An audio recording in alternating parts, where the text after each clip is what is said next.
అనిల్ రావిపూడికి ఈసారి tough fight. 2027 Sankranti సినిమాల సందడి ఇప్పటి నుంచే మొదలైంది. పండక్కి ఇంకా 4 నెలల సమయం ఉండగానే పలువురు హీరోలు తమ సినిమాల విడుదల తేదీని ప్రకటించారు. ఈసారి మాత్రం సంక్రాంతి బరిలో రవితేజ, చిరంజీవి, వెంకటేష్, శర్వానంద్ వంటి స్టార్ హీరోల సినిమాలు పోటీ పడనున్నాయి. దీంతో 2027 సంక్రాంతి సీజన్పై చాలా ఆసక్తి అనేది పెరిగిపోయింది. తాజాగా ఇరుముడి మూవీతో సక్సెస్ అందుకున్న మాస్ రాజా రవితేజ గారు వెంటనే తన తదుపరి చిత్రాన్ని పట్టాలెక్కించారు. ఈ మూవీ హసత్ గోలీ డైరెక్షన్లో దిల్ రాజు నిర్మిస్తున్న ఈ మూవీకి దాగుడు మూతలు దండాకోర్ అనే టైటిల్ని పెట్టారు. 2027 జనవరి 14న ఈ మూవీ మన ముందుకు రానుంది.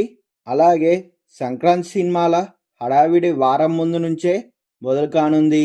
అది ఎలా అంటే మహంకాళి అనే మూవీ మన ముందుకు రానుంది. జనవరి 8న ఈ సినిమా విడుదల చేసేందుకు ప్రకటించారు. వచ్చే ఏడాది అసలైన సంక్రాంతి జనవరి 12 నుంచి మొదలు కానుంది. వెంకటేష్, కళ్యాణ్ రామ్, అనిల్ రావిపూడి కాంబినేషన్లో తెరకెక్కుతున్న మూవీ సంక్రాంతికి రానుంది. ప్రతి సంక్రాంతికి తన సినిమాతో మన ముందుకు వచ్చే అనిల్ రావిపూడి ఈసారి మాత్రం గట్టి పోటీ ఎదురుకానుందని ఇండస్ట్రీ వర్గాలు చెప్తున్నాయి.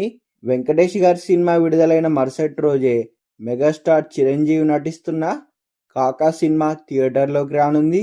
దీంతో ఈ మూవీ కోసం జనవరి 12న విడుదల కావాల్సిన సాయి దుర్గతేజ్ సంబరాల ఏటుగట్టి మూవీ వాయిదా పడే అవకాశం ఉంది. దీనిపై మేకర్స్ అధికారిక ప్రకటన చేయాల్సి ఉంది. అయితే సంక్రాంతి సెంటిమెంట్ను కొనసాగిస్తూ శర్వానంద్ కూడా మరోసారి పండక్కి మన ముందుకు రాబోతున్నాడు. శతమానం భవతి, ఎక్స్ప్రెస్ రాజా వంటి సినిమాలతో సంక్రాంతి సినిమాలు అందుకున్న శర్వానంద్ తాజాగా నారీ నారీ నడమ మురారి మూవీతో హిట్ అందుకున్నాడు. ఇప్పుడు సీను వైట్ల డైరెక్షన్లో తెరకెక్కుతున్న జార్జ్ క్రిష్ను జనవరి 14న థియేటర్లో దింపేందుకు సిద్ధం చేశాడు.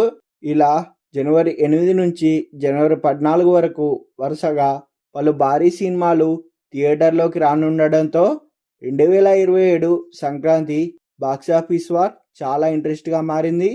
మరీ ముఖ్యంగా జనవరి 12 నుంచి 14 వరకు స్టార్ హీరోల సినిమాలు వరుసగా విడుదల కావడంతో థియేటర్ల కేటాయింపులు వసూళ్ల పరంగా పోటీ ఎలా ఉంటుందో చూడాలి మరి.